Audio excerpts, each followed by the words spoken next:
When a user opens a customer's record in Salesforce or tries to fetch their details using an AI agent, they only see the data from CRM.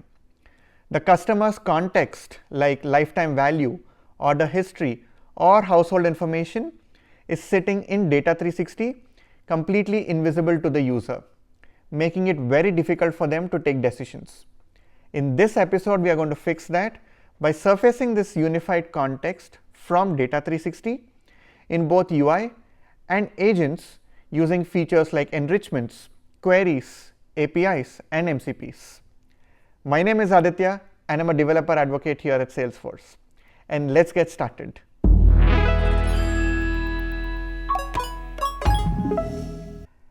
Here is Pronto's contact record page. We have some basic details like the name and email, but insights like lifetime value, their addresses, and household information is missing. Let's start pulling that information from Data 360, starting with lifetime values. The raw order data is present in the orders DMO, but lifetime value isn't a raw field. It's a metric that needs to be calculated. And to do that, we'll use calculated insights. A calculated insight is nothing but an aggregate query that runs on top of your DMOs, and the results are stored in a queryable object. To create an insight, click New from the Calculated Insights tab. There are different types of insights you can create. A calculated insight runs on a schedule against any DMO. You can use this for metrics like lifetime value that don't need real-time updates. Streaming insights, they run on engagement DMOs within a time window. For example, the number of page views in the last 10 minutes. Real-time insights is based on real-time data graphs. And you can use this for metrics that need millisecond freshness. But it's going to need an add-on license. For lifetime value, a scheduled calculated insight is the right choice. The visual builder supports simple aggregations like sum, count, and average. But for calculations requiring complex logic, or if you want to use date functions, we need to use the SQL editor. Let me choose that because I want to use some date functions in my lifetime value insight. Here is a query that I've created for the individual lifetime values. We query the sales order DMO and use joins to fetch the corresponding unified individual for every sales order. And we do this via the identity link DMO. We then group the results by the unified individual ID. We finally aggregate the group data using functions like count, sum, max, and date diff. I'm using the date diff function here to get the number of days between the current time and the latest order date. One common mistake while writing queries like this is directly grouping by the unified ID field on the link object instead of the unified individual object. And this mistake causes your insight to not show up in features like enrichments, because these features only support objects that are directly related to the individual or unified individual objects and not the link objects. In the next step, we set this to run once per day. Once it runs, we can check the results in the Data Explorer. And here you can see one row per unified individual, which is exactly what we need. Let's now create another insight for household lifetime value, which is a slightly complex insight. Here we don't want one row per household with the total spend of that household. Instead, we want one row per unified individual showing their household's combined lifetime value. Why? The same reason as before. Enrichments need that direct relationship to the unified individual. Instead of building this insight in the UI, let me show you something cool. I've connected my Cloud Code instance to the Data 360 MCP that supports modifying and querying insights, among many other things. If you want to learn more about this MCP and how to connect it, I've linked a blog post in the description below for you to go through. I put in my requirement for creating the household insight, and it figures out the right DMOs, the relationships, the aggregate functions, and it builds the insight. Once the insight is run, we can query the results. And here you can see the household lifetime value for every unified individual. From the previous episodes, we know Alice and Bob belong to the same household. So we can see the same household lifetime value for both of them. But how do we know if these calculations and the query itself are correct? We can ask Claude to validate the results by querying the raw data and comparing the values to the ones returned by this insight. And here you can see it says that all the calculations are correct.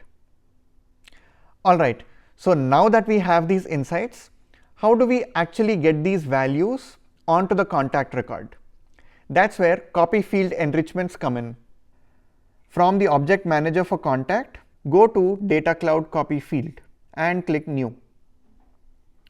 Select the source object from which you want to copy the data, in this case the individual lifetime value. Then select the ID matching method. This tells Data360 how to identify a row in your source object that belongs to a given contact record. Since my source object has the unified individual ID, I'll choose that. And Data360 automatically traverses the link objects to map it back to the contact ID.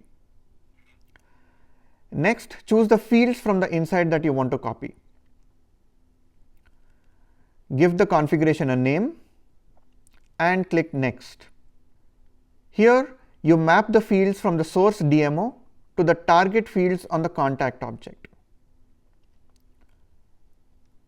Once you activate this, the sync process starts. The first sync is always a full sync. After that, anytime the source data changes, it triggers an incremental sync automatically. Similarly, I've created another configuration to copy the fields from the household lifetime value insight in two different fields. Back on the contact record page, we can now see these values populated. Next, we want to show a list of orders and addresses a person has, for which we are going to use related list enrichments. Back in Setup, click on Data Cloud Related List and click New. Here we can select any DMO that has a 1:many relationship with the contact, individual or unified individual. For our use case, let's select sales orders. Select the unified object through which we identify the sales orders belonging to this contact and click Next. Give the related list a label and choose the layouts you want to add it to and click Save. Similarly, I create another enrichment for the unified contact point address object. Back on the contact detail page, I use the dynamic related list component to show these different lists, because this component gives me the ability to add filters. Engagement DMOs like sales orders are high volume. So by default, we only fetch the data from the past 7 days to prevent performance issues. But for Pronto, we need to fetch all the orders. So I add a filter that overrides the default 7-day limit. Once added, this is how Alice's detail page now looks like, with orders, addresses, and lifetime values. A whole lot more useful. But there are use cases where you might want to get the data immediately instead of waiting for enrichments to sync. Or there might be a use case that requires complex data traversal, for example, to get the household information. In such cases, you can use queries and APIs to get the data that you want in real time. Here is a component we created that shows the different households this individual belongs to, along with the total orders from that household. Once you expand a household, you can see the different members in that household along with the total orders that they have placed. Here is an Apex class that gets this information. To show a list of households, we query the household member link object, filtered by the contact ID. Notice that we are able to query Data360 DMOs just like you would query any other Salesforce object. So the standard SOQL limits apply here as well. For each household, we then retrieve all the household members. And for each member, we retrieve their orders. Now imagine the number of queries a component that shows orders, cases, web events, household data simultaneously would need. This is a timeline component we created that does just that. It shows the complete history and activity of the contact. But instead of querying different DMOs, we fire one single query to a data graph that gives all of this information in one go. This is the unified individual data graph that powers this timeline component. And we created this in the previous episode. We also added the individual and household insights to this data graph. To query data graphs, we need to use an API. You need to make a call to the data graph/data endpoint and pass in the name of the data graph. And this API has two ways to identify which unified individual's data graph you're asking for.